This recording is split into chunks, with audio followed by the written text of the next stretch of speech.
Hey everyone, we're back.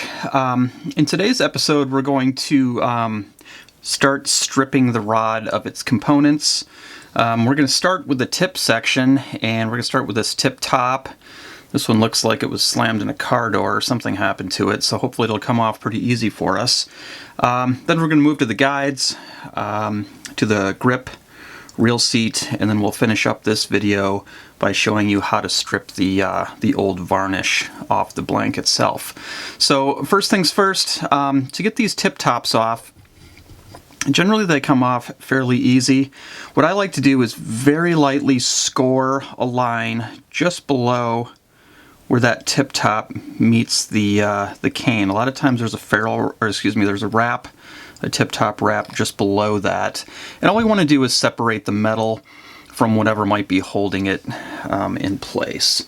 So once we do that, and again, that doesn't take a whole lot of effort, we're going to apply a little bit of heat to this tip top. Just got one of these fire starters, and we'll heat that up so it's nice and warm, and then we're going to try to pull it off with the needle nose pliers. So here we go. It's okay to rotate it a little bit. And there it is, just like that. Yep, this one is definitely broke. We talked about that in the last video, but again, it casts fantastic, so I'm not going to worry about that at all. So give me just a second. I'm going to do a close-up of a guide, and I'll show you how to get those off. We'll see you in just a minute. Okay, we are back. So I have a guide. I've just put the rod in a little rod wrapping jig here to hold everything steady while I work on it. And what I'm going to be using, normally when we wrap rods, or when I wrap rods, I use a double-edged razor blade. But for removing guides, I like to use just a standard single-edged razor blade. And the reason being that I can put my thumb or my index finger on the top and apply a little bit more pressure than would be safe with a double-edged blade. So here's how we're going to do this. We are going to score the thread and finish right on top of the guide foot. And the reason we do it on top is so that we don't hit the blank. If we were to do, if we were to do it on the bottom and score it through, there's a chance we could damage that blank. But the guide foot is going to offer some protection for that blank as we do this. So again, real quick reminder, we talked about this last time.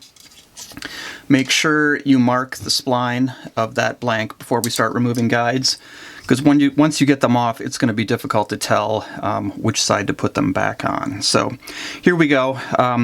We're going to start right where the guide starts to lift off the blank, and we're just going to score a light line in that finish. That's going to give us a little like trail to follow with subsequent passes. And again, we're not applying a huge amount of pressure here. And I'm now through that wrap.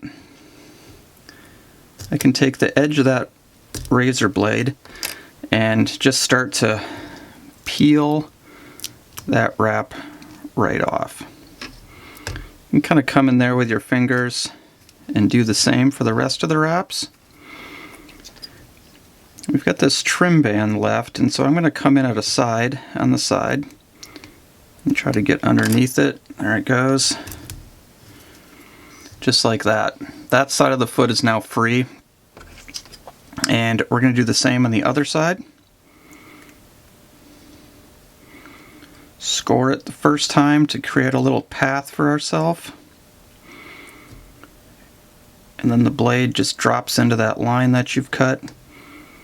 And you can make light passes until we get through the thread. There we go.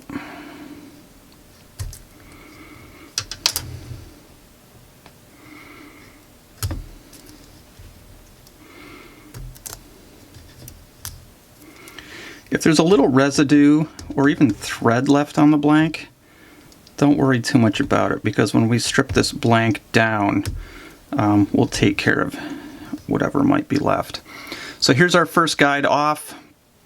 If I was going to be, bringing this back to its original condition, I would put this in a bag marked with a specific number and location where it's going to be wrapped back. But on this rod, I'm actually not going to do that, so I'm just going to set it aside and not worry about it too much. And so we've got just a little bit of that trim band left. We're going to come in there, see if we can't break that loose, and it just peels right off. So now we have this a few stray threads there. Get off what you can. Don't worry too much about it. And as you get closer to the tip, you just want to be careful not to damage that tip too much by putting too much stress on it. So if you want to go through and remove all the guides, we will move on to the next process, which is going to be removing the grip. All right, we'll see you in just a minute. Hey everyone, we are back. So it's time to take this grip off, and this grip's pretty dried out. I can feel it, it's hard, it's kind of feels like it just wants to crumble in my hand a little bit. So I think this one's going to come off without a whole lot of difficulty, but I guess we'll find out in a minute. But the best tool here that we're going to use is just a simple utility knife. Make sure you have a good sharp blade in it, and then we're going to use a screwdriver, flathead, and to clean things up, a simple file is going to do the job. So first of all, we'll notice here we've got this wrap here. You can go ahead and take that off. Not sure if you can see that real well, but there's a signature wrap here. And then we have a large, looks like aluminum winding check. I'm not going to reuse that, so we'll end up cutting that off a little bit later. I'll show you how to do that. And but we're going to start with this grip. So what I'm going to do, I'm going to take this blade and I'm going to stick it right below that winding check. And I'm just going to score a line down it. You can kind of hear that crackling as that cork gives way. You can see a chunk came off there. And so I'm going to take my screwdriver and just stick it in that cut we've made and pry chunks of this grip off. Just like that. You can see it comes off remarkably easy. It's pretty dried out. And now we're getting down to the original cane. This one's going to clean up pretty easy for me, I think. So we'll get this last section going. If you want to reuse this winding check, there's a chance you can get it off once we start stripping this rod. Just take that wrap off and leave it alone, and we'll see if we can work on that a little bit later. So you see this grip actually came off really easy. We can clean it up a little bit with a file. Try to stay on those flats. Try not to go against the corners there. Stay on the flats so we keep the integrity of that cane through the grip. Doesn't have to be perfect. Get up by that check. You can even use some light sandpaper if you want to. Honestly, a little bit of texture there is not going to hurt a thing, and it can actually help the epoxy bond when we install a new grip. Now this reel seat, I've done another video, if you go to our tutorial section, on how to remove a reel seat. And I'm glad this one is a little bit different, so you can understand in case you encounter this. I'm going to show you something up close.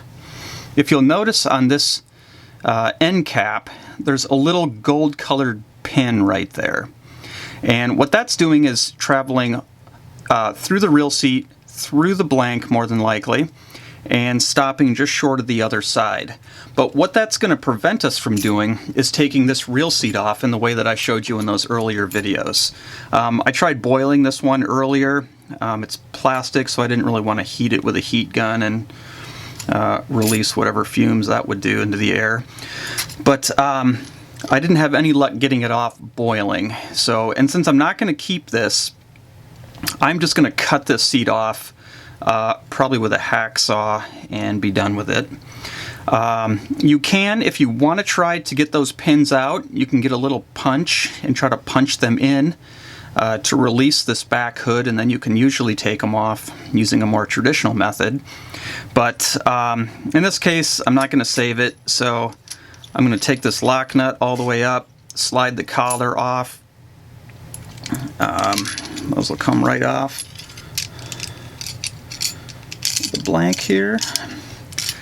And I'm going to take a hacksaw, and how I'm going to get this off is I'm going to cut like a horseshoe. I'm going to start on one side, cut up, cut all the way across the back, and cut down the other side.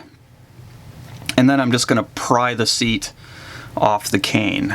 You might be surprised. I'm curious what's going to be underneath this. Sometimes the cane will only travel halfway the length of the real seat, sometimes all the way, but we'll find out in just a minute. So I'm going to go ahead and cut that, and I'll be back to show you what that looks like and how we'll get the rest of the seat off. Okay, we were finally able to get that real seat off. It was actually really good for this series because it was kind of the worst case scenario.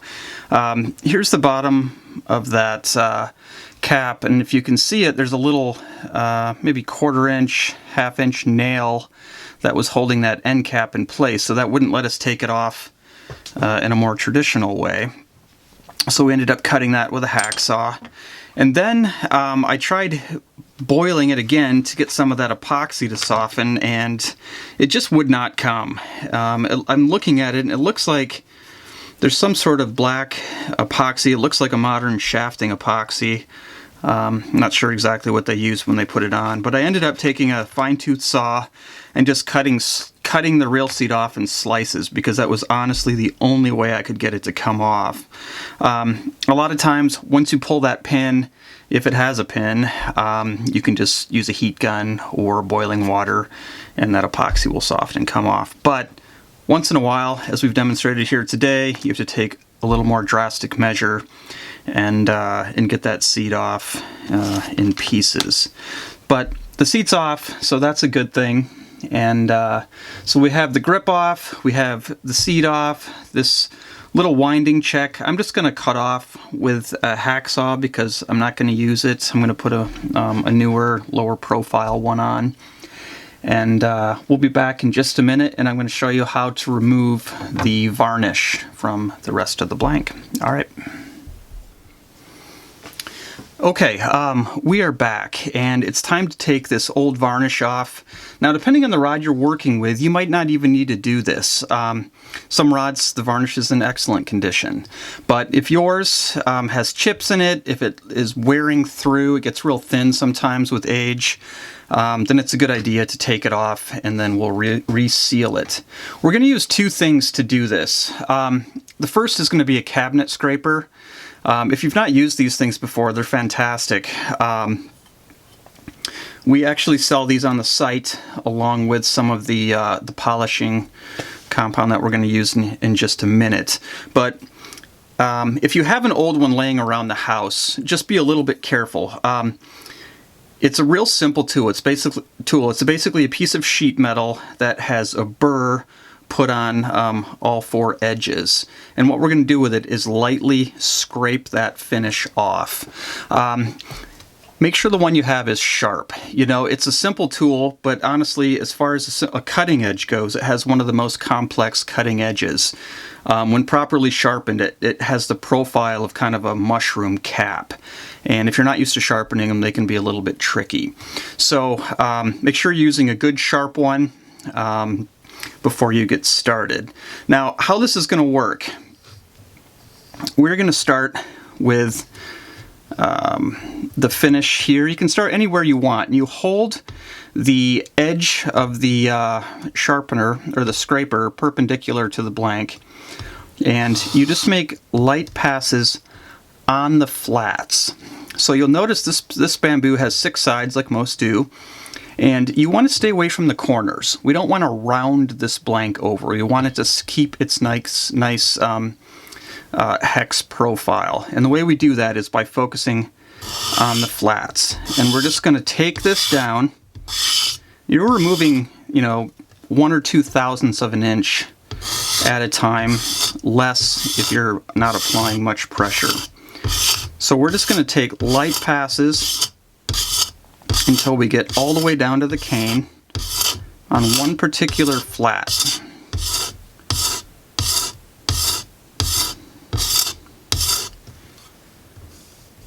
It's going to be a little bit difficult to see, but you'll notice that instead of having the shiny finish of the varnish, you're getting a more dull finish of the raw bamboo underneath.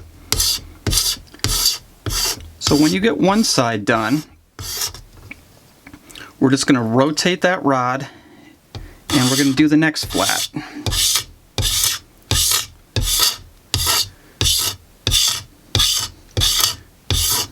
Again, light passes. This is not quick work. And you can go back to previous ones, previous flats, in case you missed some. And just work your way around a section of the blank until you get all the varnish off, and then work your way up the blank. It's real important when you're working on tip sections, always scrape from the thicker or the lower part of that tip toward the tip. You never want to scrape from the tip down because you'll break that tip. So always scrape from the thicker to the thinner section, and you'll be fine. Just go nice and careful on those tips. If you encounter any thread along the way, you can usually just scrape it. It'll just come right off along with the varnish that's holding it in place. Another area to kind of focus on a little bit, we haven't talked a whole lot about ferrules yet, but if you have a little varnish on the ferrule, this ferrule actually has a ferrule wrap with a trim band that goes all the way up onto it, and that'll come off with the scraper as well. Again, real light passes. We don't want to score that metal. We want to keep that ferrule in as nice of condition as possible. And once you get this whole thing scraped, once you get all the varnish off, it's going to feel a little bit rough. You know, you'll have some scrape marks there for, you know, if you might have been a little too aggressive.